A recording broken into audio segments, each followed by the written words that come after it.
Welcome to part 2 of this session. So we've done the first part of amino acids where we had to do the introduction. We looked at the amino acid structure, the functions of the protein, and also we looked at the classification, like the types of amino acid which we have. We said we have the essential amino acid and also the non-essential amino acid.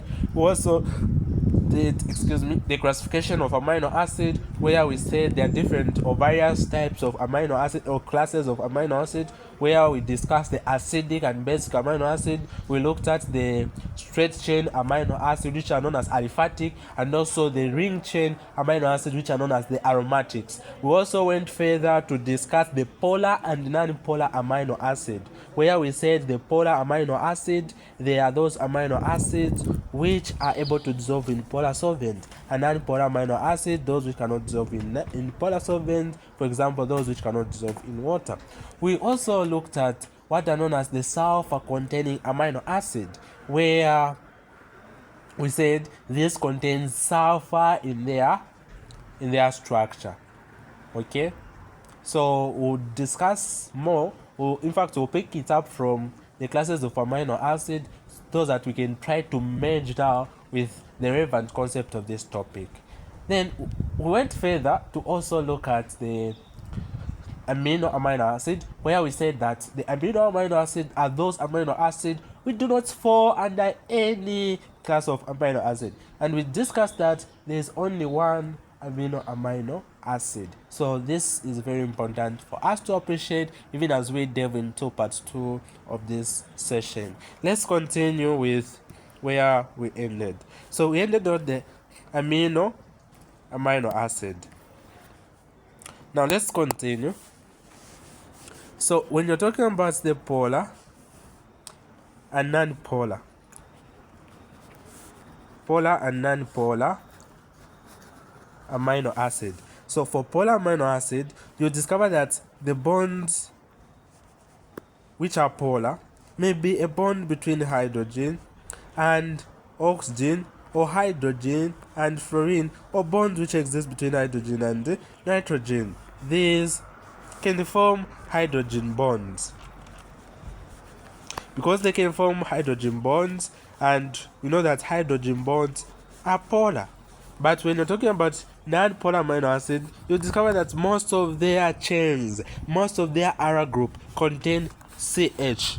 CH is not able to dissolve in water. A lot of hydrogen carbon hydrogen bonds are not able to dissolve in water. So that is very important for us to appreciate that concept. We looked at acidic and basic. So we said for acidic amino acid, you'll find that the R group contain maybe H, or maybe it contains CO or H, the carboxyl group. For basic amino acid, most of the R group will contain the amino group, or maybe a lot of nitrogens on the R group. So this is also very important for us to appreciate. Now let's look at determining whether it is aliphatic or aromatic. So we said for aliphatic is a what? A straight chain. For aromatic, it's a ring structure. So let me give examples. Let's say you have this amino acid. We'll start with the common amino acid, which we call glycine, right?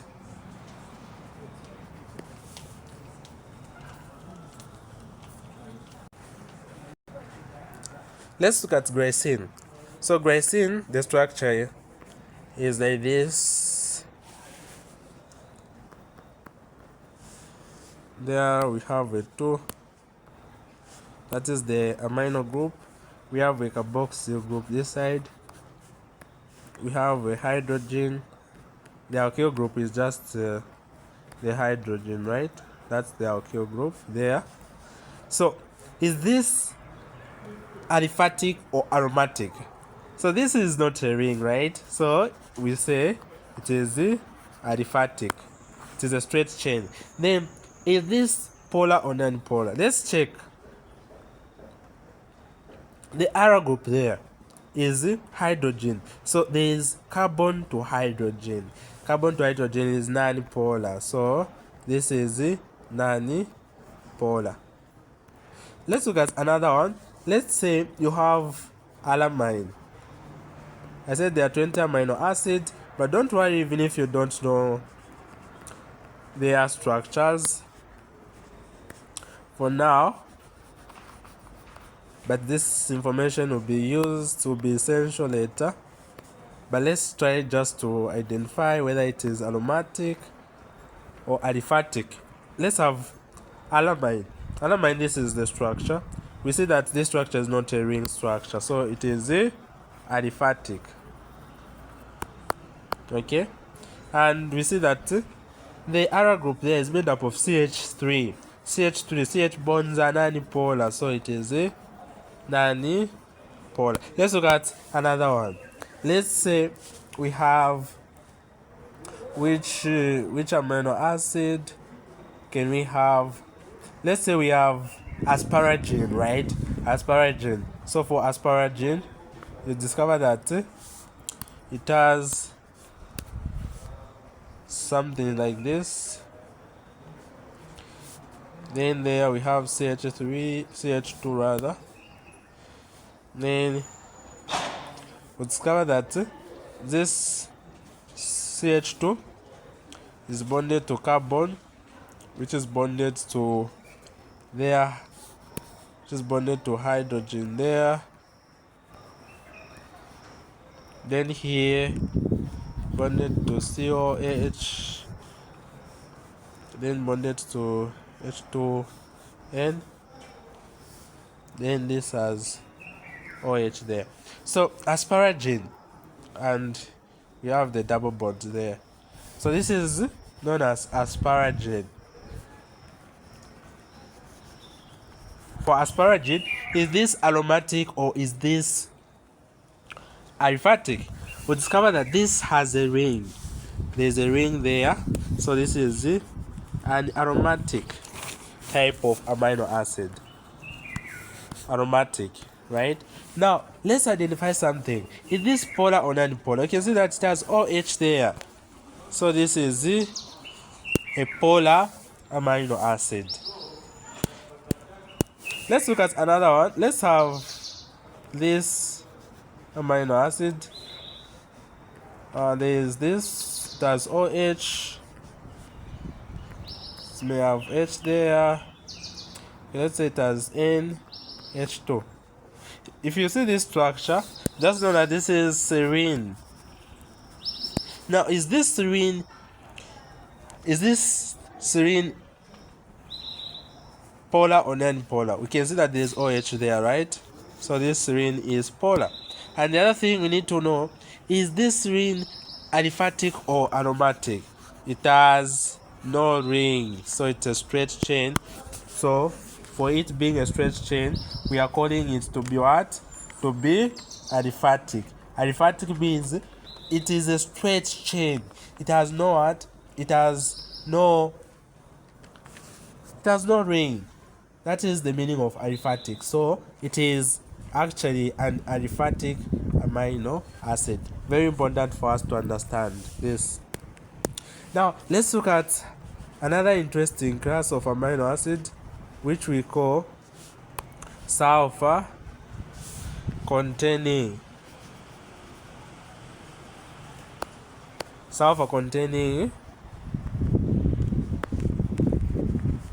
amino acid. So what are these sulfur containing amino acids? These contain sulfur. For example, when you're talking about methionine,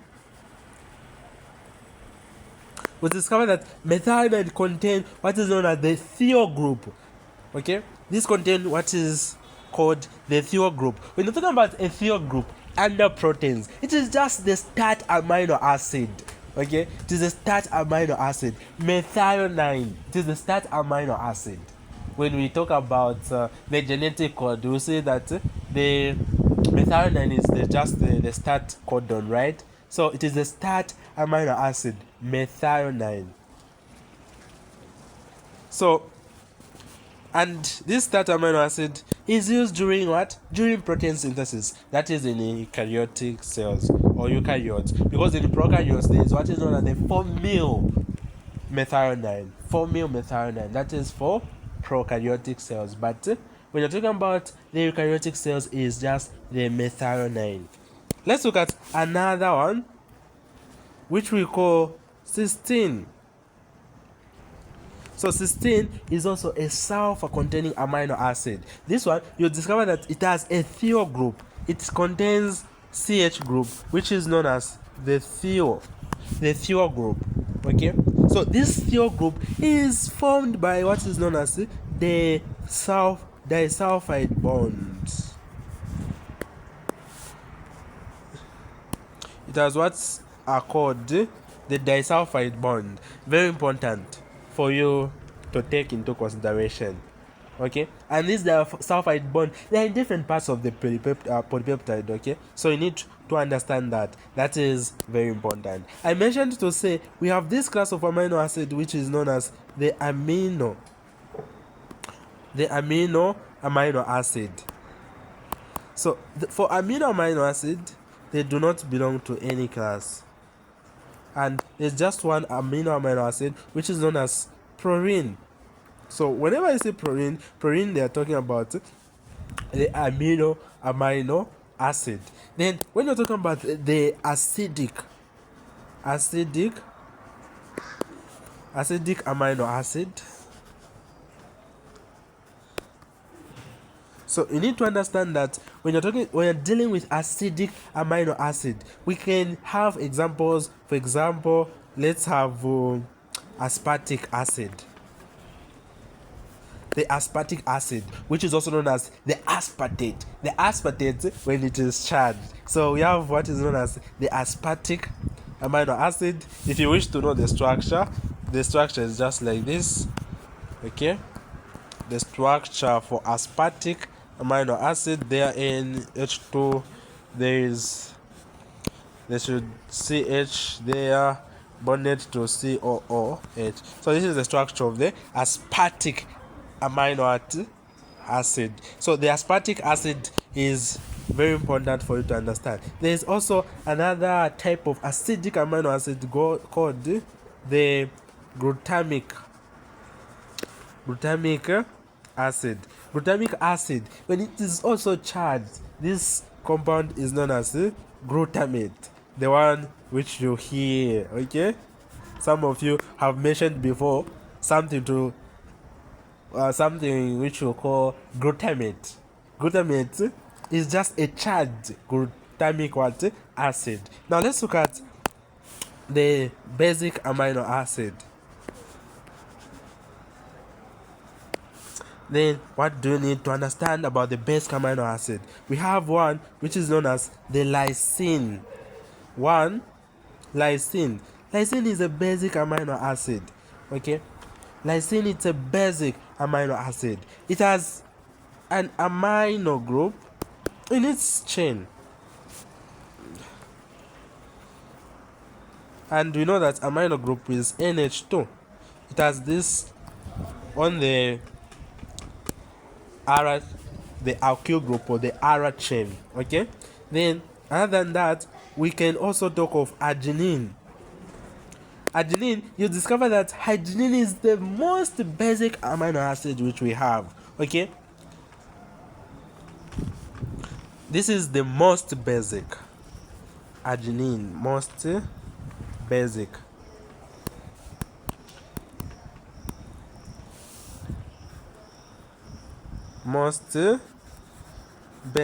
And you discover that this arginine is made up of the guanidine or guanidino group.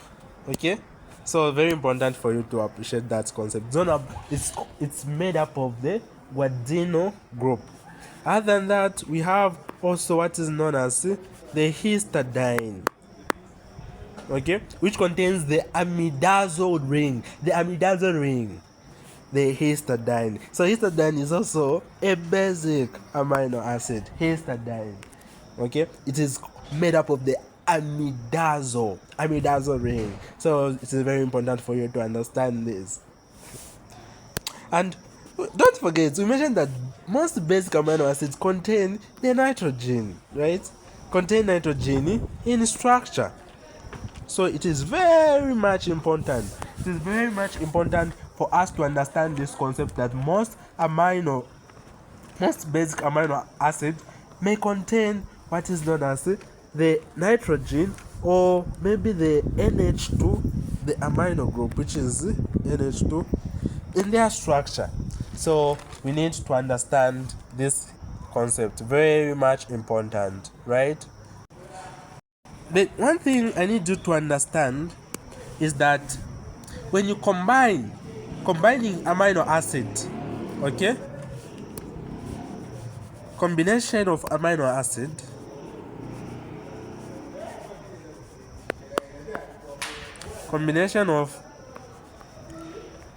amino acid gives what is known as the peptide bond.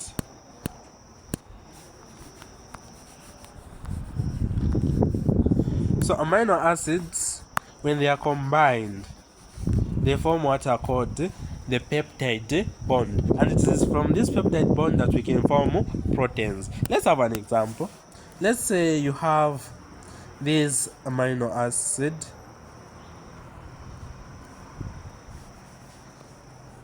okay, OH there. Then let's say we have nitrogen, okay, hydrogen there, hydrogen.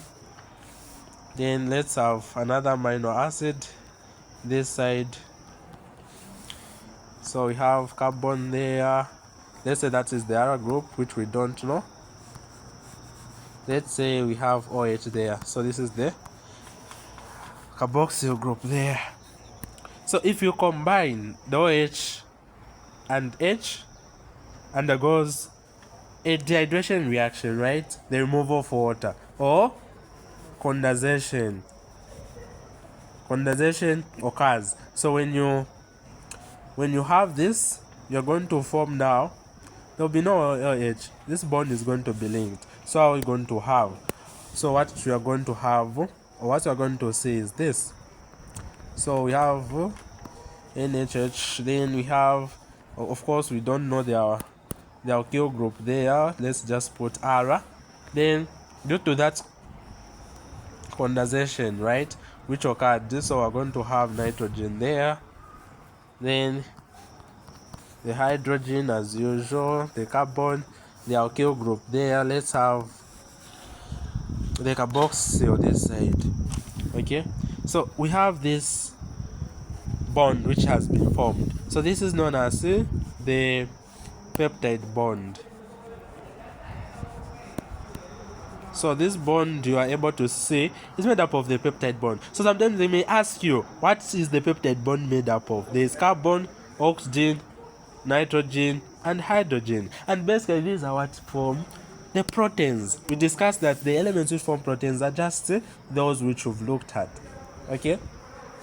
So when you have two peptide bonds in a chain, when you just see two peptide bond, that is known as a dipeptide. What if you have three? Okay, so when you have three peptide bond, that would be known as the tripeptide.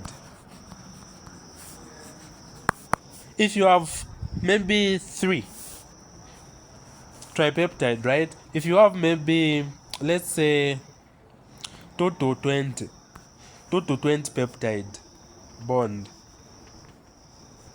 If you have 2 to 20 peptide bond, that will form what is known as the oligopeptide.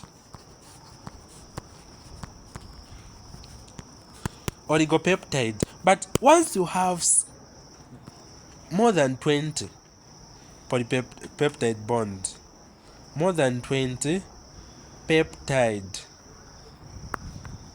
bond, you form now what is known as the polypeptide. This information is very much important for you to appreciate. So once you have more than 20, just know that what you formed now is what we call the polypeptide. But when you have in the range of maybe 2 to 20, that is oligopeptide. But once you have maybe 3, that is just a tripeptide. So we need to understand that. Now we need to know that some amino acid, an amino acid can be charged. So a charged amino acid is what we call a zwitter ion. A zwitter ion. Let's look at the zwitter ion nature of amino acid. The zwitter ion nature of amino acid. So we can have an amino acid which is charged. Let me create some space. So talking about the zwitter ion. Okay, so we can have an amino acid which is charged. Let's have another group there, then hydrogen there, then we have carbon. Let's have oxygen there, oxygen which is negative there, it has lost the hydrogen. Let's have nitrogen which is positive there, it has gained more than, it has gained another hydrogen. Okay, so how do you know that this part is basic? So this part which has become positive, it is acidic. Okay, this part which has gained a negative, it is basic. Okay, so let's understand something. Let's have an acidic structure. So for the acidic, you have something like this. So we have hydrogen there, COH there, the carboxyl group, then NH3. Then when it has gained one more hydrogen, this is acidic. Okay, the charge there is positive, it has gained. Okay, so in acidic media it will become like this. Now let's look at in basic media. So in basic media you have this H there, so there will be no hydrogen, it has lost one hydrogen in basic. Okay, because in basic solution it will give out one hydrogen, it will act as a proton donor or as an acid, so it will give out one hydrogen and it will remain negative. So this is in basic media or medium. Okay, now let's look at the levels of protein structure. It's very important that as we study proteins, we're able to know the levels of structure, so of protein structure rather. So we have what are called the primary level. You might be wondering, what is the primary level? So the primary level is just the arrangement of amino acid forming a protein. So this is known as the arrangement of amino acid. Okay, it is just the arrangement of amino acid to form a protein, and the only bonds which exist there are known as the peptide bonds. Okay, so we can have one amino acid in a straight chain, they form like this: amino acid 1, amino acid 2, amino acid 3, amino acid 4. This is the primary, just the basic arrangement of amino acid. This is known as the primary level. Let's look at another level of amino acid which we call the secondary level. So what is it about the secondary level? So the secondary level now, it is now the formation of peptide bonds. Okay, so let's look at secondary level. So for secondary level, we are saying the peptide bond form what are known as the alpha helix, the formation of alpha helix, and the beta pleated shape.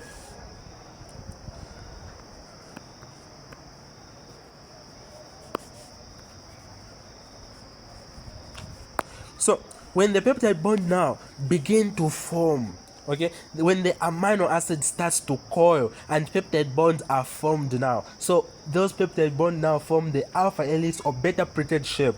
That is what we call the secondary level of amino acids. Excuse me. So what is it about the secondary level? So we can have an alpha helix. Let me just try to show you the structure. So for an alpha helix, for example, you can have a coiling like this, right?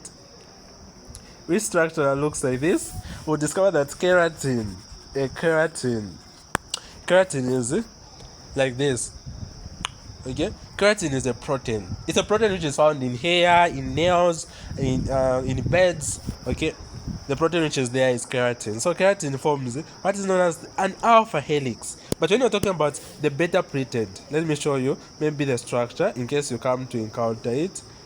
So the beta pleated shape. So beta pleated, you may have something which looks like this. Maybe it looks like that. Okay, then it's formed like that. So this is beta pleated. Okay, I can give an example of a silk fibron, right? Of a silk fibron, or maybe silkworms. Those are made up of the beta pleated shape. So it is very important for us to understand that. And what we need to know that under secondary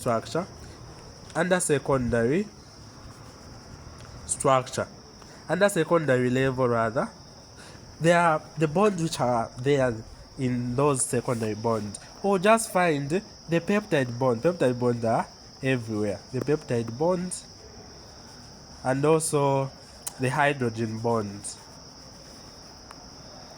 The hydrogen bond. Information of the alpha helix and the beta pleated. Let's look at the tertiary. This is the third level, which we call the tertiary level. Now what is it about the tertiary level or the tertiary structure? Now this is just the formation of 3D 4D. Okay, let's understand something here. So for tertiary level, they are just the bending and folding. Okay, bending and folding of proteins. Bending and folding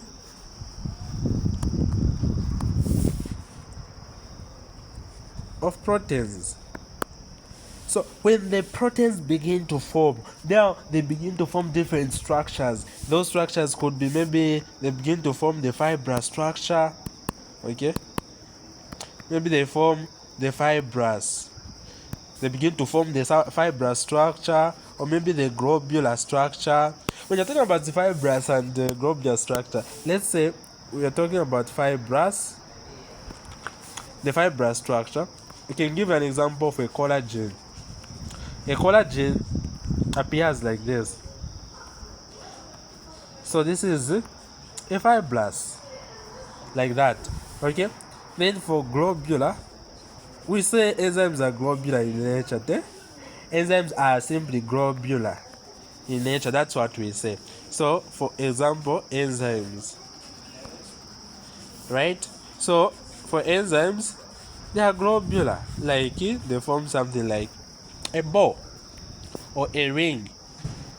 Now let's look at the bonds which are found in tertiary structure. So in tertiary structure, you'll find almost all the bonds. So there are peptide bonds, there are disulfide bond. In tertiary, there are disulfide bond. You also find the hydrogen bond. You also find the van der Waals or London dispersion forces. Van der Waals interactions.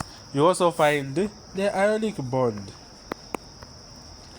That is in the secondary structure of or secondary level for amino acid. Now let's look at the last level, which we call the quaternary level.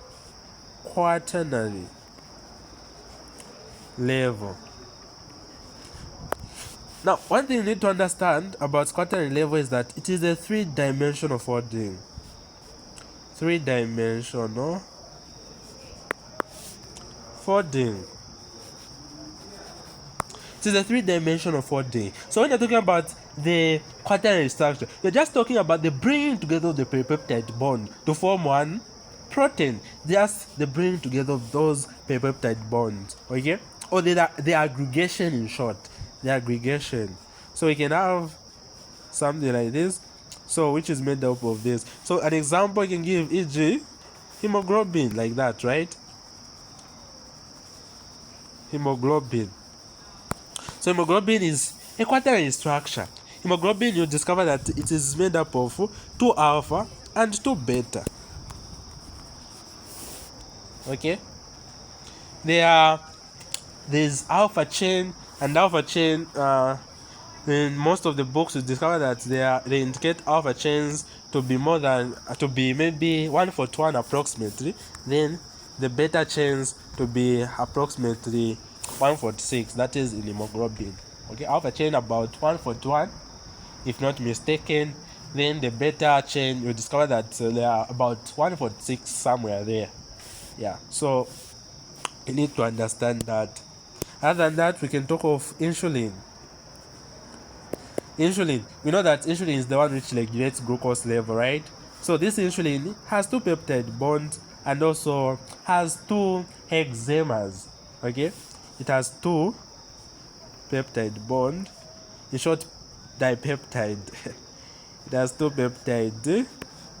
It has 2 peptides, and also it has 2 hexamers. Hexamers. So what are we talking? What are we saying here?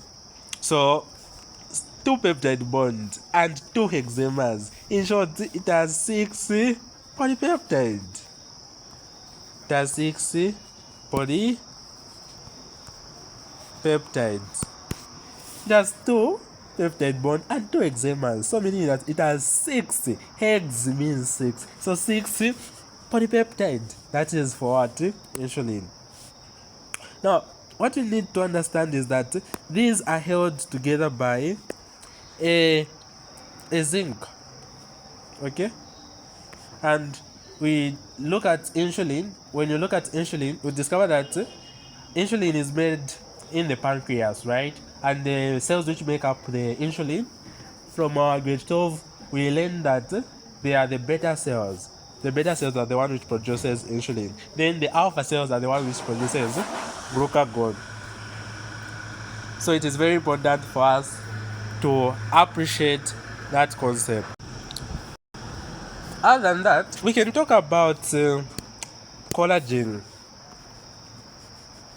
Our favorite, right? We've been talking about collagen. Even in the introduction, we said proteins are essential for structures. In skeletal structure, they support the skeleton. And one of the important protein we talked about is collagen, which is found in bones. So this collagen, the way it is made of a triple helix structure. So it is made up of a triple helix. And because it is made up of the triple helix, we said the alpha helix and the beta plated are what? Secondary, right? So we say this is a secondary level or the secondary structure, but it is most important. Collagen is the most important. So it forms what are known as the long fibrils.